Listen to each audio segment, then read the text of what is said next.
Hello friends, Steve Stockton here with you. In this episode, we're going to be taking a look at people who mysteriously vanished without a trace from their workplace. Join me. Let's walk and see.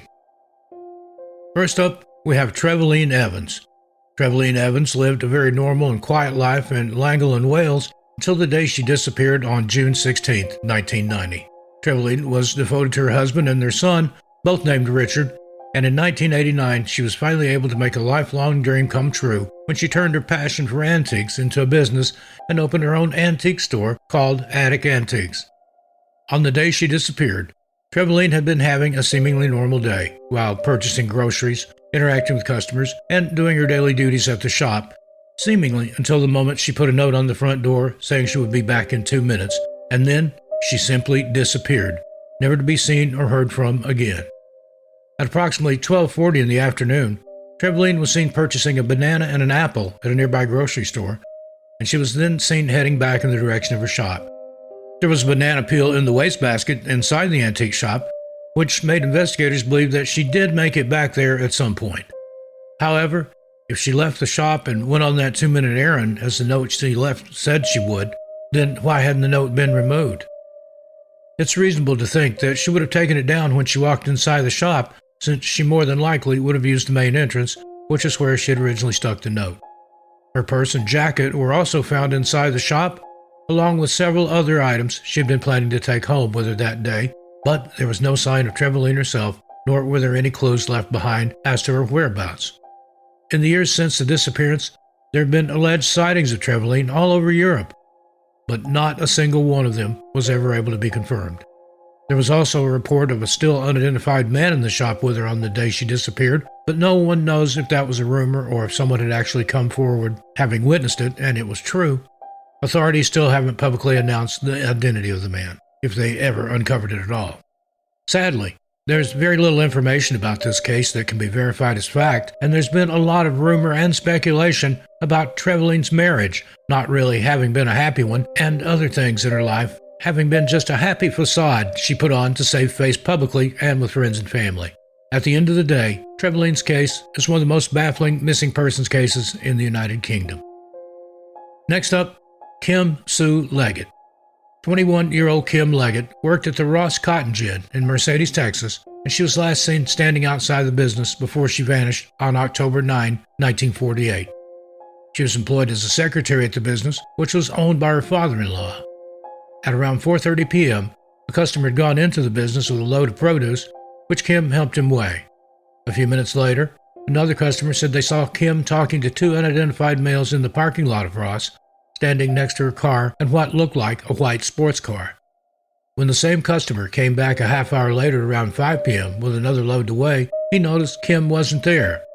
And although her car was parked right where it had been when he weighed the produce with her earlier, the white sports car was gone. About 15 minutes after she had last been seen in the parking lot, so at around 4:45 p.m., Kim's parents received 2 phone calls telling them that Kim had been kidnapped for ransom. At first, they thought someone was playing some sort of sick joke on them, so they tried to call Ross to see if she was there, but they received no answer. This was worrying to them, understandably, as she was the secretary for that office, and it was her job to answer the phones, among other things. Her stepfather immediately got into his car and went to the business to check for her in person, but found that not only was she nowhere to be seen, he found her purse and car keys in the vehicle. Kim was in college, studying to be an x-ray technician, and her books were found inside and open on her desk. There was a pencil marking her place and a calculator out and turned on, also on her desk. By all accounts, it looked like she'd only been planning on being gone for a few minutes and then returning right back to her desk. However, she never returned, and no one would ever see Kim Leggett again, and to this day, no one knows what happened to her. Sometime after her disappearance, a ransom letter was mailed to her family, and it demanded they pay $250,000 for a safe return.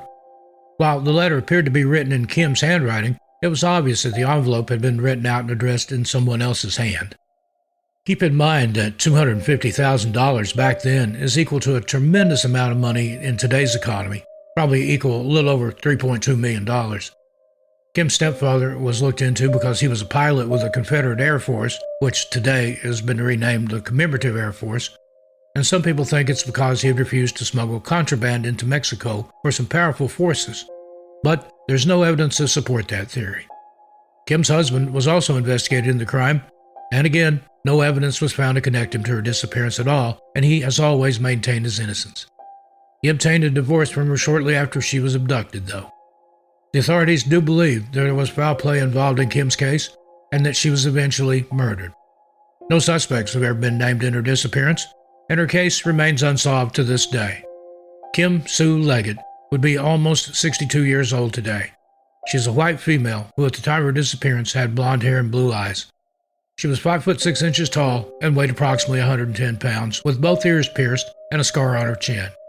Her case is classified as an endangered missing person case. Anyone with any information should contact the investigating agency, the Mercedes Police Department, at 956-565-3102. Next, the disappearance of Susie Lampu. On July 28, 1986, in broad daylight and in the middle of a workday, 25-year-old real estate agent Susie Lampu disappeared while showing a client around a house in Fulham, West London, England. At 12:40 p.m., Susie left the real estate office where she worked, Sturgis & Sons, to go and show a property in the area to a new client. Susie took her purse, 15 pounds, and her house and car keys with her, but left her handbag behind at her desk. 10 minutes later, she was seen outside of the property where she was showing the home, and around 1 that afternoon, a man was seen standing there with her. The property had only been on the market for a week, and the client was only named Mr. Kipper in her appointment log. A few moments after he joined her, the pair were seen walking away from the home. At first, her employer thought that maybe Susie had simply gone home for lunch and was a little late in getting back to the office, so he called her mother. Susie's mother, Diana, recalled the phone call in great detail, saying the manager asked her, quote, "Do you have any idea where your daughter might be, Mrs. Lampu? We wondered whether she could have called into home for lunch. I don't want to worry you, Ms. Lampu, but Susanna left to show a house to a client just before lunch, and she has not returned. We just wanted to check anywhere we could." End quote. Diana thought surely something was wrong because her daughter was a stickler for following rules and regulations, especially at work. At 6:45 that night, Susie's employer called the police to report her as missing. Her company car was found by the police about a mile from where her office was located in Fulham at around 10 that night. There were no obvious signs of a struggle in or around the vehicle, and there was also no fingerprints, as if the car had been wiped down. The driver's door was unlocked, and though her purse was found in the glove compartment, both her house and car keys were missing. Despite thousands of letters pouring into the family from the community and areas beyond, of people praying for them and Susie's safe return, not to mention the media's extensive and near-constant coverage of this case, nothing has ever led to finding Susie or to finding out what happened to her. Mr. Kipper was never identified, and 5 years after the disappearance, her mother Diana wrote, quote, "There has not been a single trace of her. Nothing. Just as though she'd been erased." End quote. At one point, there were some witnesses who came forward and told the police they had seen Susie arguing with an unidentified man in the street that day, just before they witnessed her climb into another vehicle. She was declared legally dead in 1994, and while the authorities thought they had figured out who Mr. Kipper was, they were never able to know for sure. A serial rapist named John Canaan had just been released from prison 3 days before Susie disappeared, and he also resembled the unidentified man she had been seen arguing with on the day of her disappearance. More than that, his nickname was Kipper, and one of his former girlfriends eventually came forward and admitted that John would always brag about having murdered Susie and gotten away with it. He was questioned at length and extensively about her disappearance, and though the police felt they had a very strong circumstantial case against him, they just didn't have enough evidence to charge him with her disappearance or with her presumed murder.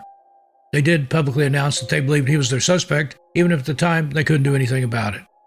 In 1989, John Canaan was convicted of murdering another woman, and he received 3 life sentences for that crime. Despite that conviction, he remains adamant in his innocence in Susie's case, and is adamant also that he had nothing to do with her disappearance. And lastly, the disappearance of Lyn Behrick. 18-year-old Lyn Behrick was working as a part-time clerk at her cousin's convenience store called the Barefoot Peddler County Store on Florida Mountain in Florida, Massachusetts, when she disappeared in 1982. The store was located just a few yards from Lyn's family home on the corner of Route 2 and Central Shaft Road, and she had been working there for approximately 3 years. On the night of April 17, 1982, Lyn wasn't working alongside her best friend as she almost always would be, and was working instead alone, and although the area was considered to be very safe, her cousin expressed concern to Lyn about her being there by herself at night. Her cousin wanted to stop in during Lyn's shift just to check on her and make sure that she was all right, but she was caring for a sick child, and so she did the next best thing. At around 8 p.m. that night, she called the store to check up on Lyn. Lyn was scheduled to close the store an hour later at 9 p.m., and Lyn answered her call and told her it had been slow that night, and she thought that was due to the rainy weather. At around 8:10, the two were still talking on the phone when her cousin heard the bell ring, which alerted her someone had entered the store. Lyn told her cousin she had to go help a customer and promised to call her back after she had closed the store for the evening. However, Lyn never called back, and she was never seen or heard from again. At around 8:30, Lyn's mother tried to call her daughter at the store, but got no answer.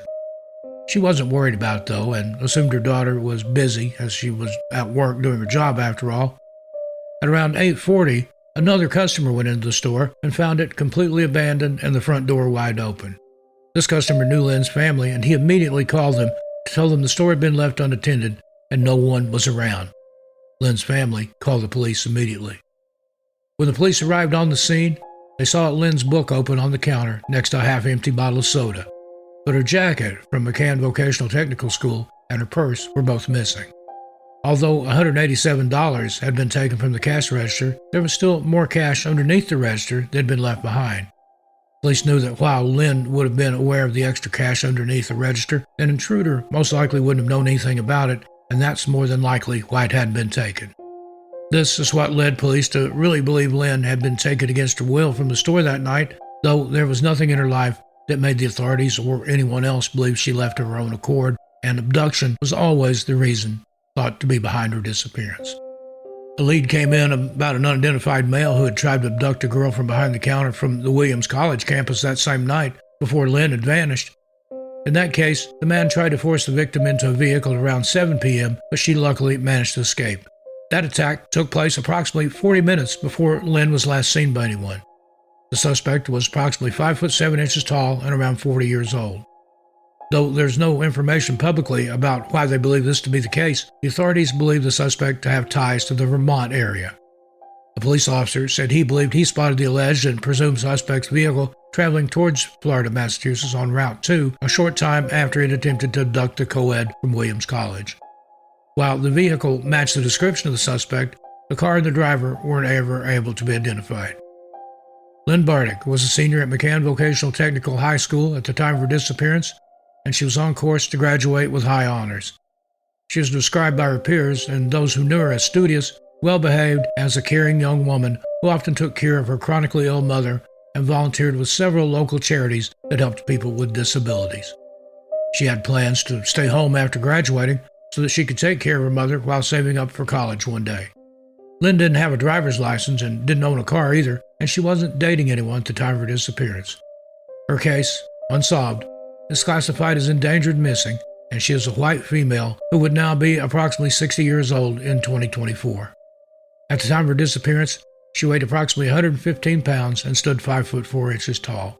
Lyn was last seen wearing a McCann Vocational Technical High School class ring with a blue stone and either her name or initials engraved on it. She was possibly wearing her jacket with the school name on it as well. Lyn has brown hair and blue eyes and wore glasses. Again, her case remains unsolved to this day, and anyone with any information is urged to contact the investigating agency, the Massachusetts State Police, Berkshire Barracks, at 413-449-1112. Well, friends, there you have it. What do you think of these strange disappearances from people's place of work? I look forward to your comments, but please keep it friendly and respectful. Till we meet again, be good to yourselves and each other. I'm Steve Stockton, and I'll see you a little further on down the trail. And please, tell your animals I said hi.